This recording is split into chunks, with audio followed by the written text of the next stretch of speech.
আমি কিন্তু জোর দিয়ে বলতে পারি, সোয়াবিন যদি এইভাবে রান্না করা হয় তাহলে কিন্তু ভাত, রুটি, পরোটা, পোলাও সব কিছু একটু বেশি খাওয়া হয়েই যাবে। এই সোয়াবিনটা রান্না করার জন্য প্রথমে আমি গ্যাসের জল গরম করতে বসিয়ে দিয়েছি। তার মধ্যে আমি সোয়াবিন দিয়ে দিলাম।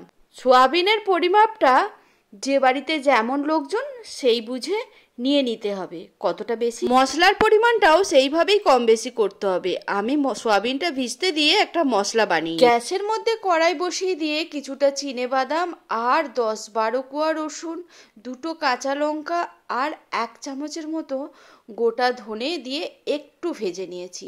তারপরে একটা পেঁয়াজকে 4 টুকরো করে কেটে নিয়েছি আর একটা টমেটো 2 খাদি করে নিয়েছি। এইগুলোকে খুব ভালো করে ভেজে নেবো। কোনো তেল টেল কিন্তু কিচ্ছু দিইনি, মানে সেঁকে নিচ্ছি এক রকমের। তারপর ঢাকা দিয়ে রাখবো যাতে টমেটো আর পেঁয়াজটা একটু নরম হয়ে যায়। এটা ভাজা হয়ে গেছে। এবার এটাকে রেখে দেবো তুলে ঠান্ডা হওয়ার জন্য, কারণ ওর একটা পেস্ট বানিয়ে নেবো একটু জল দিয়ে। এবারে সোয়াবিনগুলো ভিজে গেছে, সেগুলোকে ভালো করে চিপে তুলে নিচ্ছি। খুব ভালো করে চিপে তুলে নিতে হবে, 2-3 বার ধুয়েও নিতে হবে সোয়াবিনটা তুলে নিয়েছি। এবারে বেশ কিছুটা রসুন আর কাঁচা লঙ্কা বাটা সোয়াবিনের মধ্যে দিয়ে সোয়াবিনটাকে ম্যারিনেট করে নেব। খুব ভালো করে মাখিয়ে নিচ্ছি রসুন আর কাঁচা লঙ্কা বাটাটা। আর দিয়ে দিচ্ছি এখানে 2 চামচের মতো কর্নফ্লাওয়ার। 2 চামচ কর্নফ্লাওয়ার দিয়েও খুব ভালো করে সোয়াবিনটাকে মাখিয়ে নেব। সোয়াবিনের জলেই কিন্তু কর্নফ্লাওয়ারটা ভালো মতো মাখা হয়ে যাবে। তারপরে এটাকে ঢাকা দিয়ে রেখে দেবো, ওই 10 মিনিটের মতো এটাকে ঢাকা দিয়ে রেখে দিতে হবে। সোয়াবিনটা ঢাকা দিয়ে ম্যারিনেট হওয়ার জন্য রেখে দিয়ে কড়াইয়ে তেল দিয়ে দিয়েছি। তারপরে তেলটা যখন গরম হয়ে গেছে, ওই সোয়াবিনটা যেটা আমি ম্যারিনেট করে রেখেছিলাম সেটা তেলেতে দিয়ে দিলাম।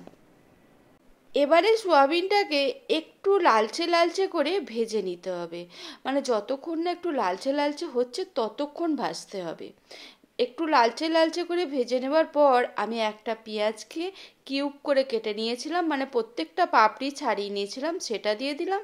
আর একটা ক্যাপসিকামকেও চৌকো করে কেটে নিয়েছিলাম, সেটাও দিয়ে দিলাম। এবারে পেঁয়াজ আর ক্যাপসিকামটা একটুখানি ভেজে নিয়ে পরিমাণ মতো নুন দিয়ে দিচ্ছি। এই সময়তেই নুনটা দিতে হবে, এরপরে কিন্তু আর নুনটা দেওয়া যাবে না।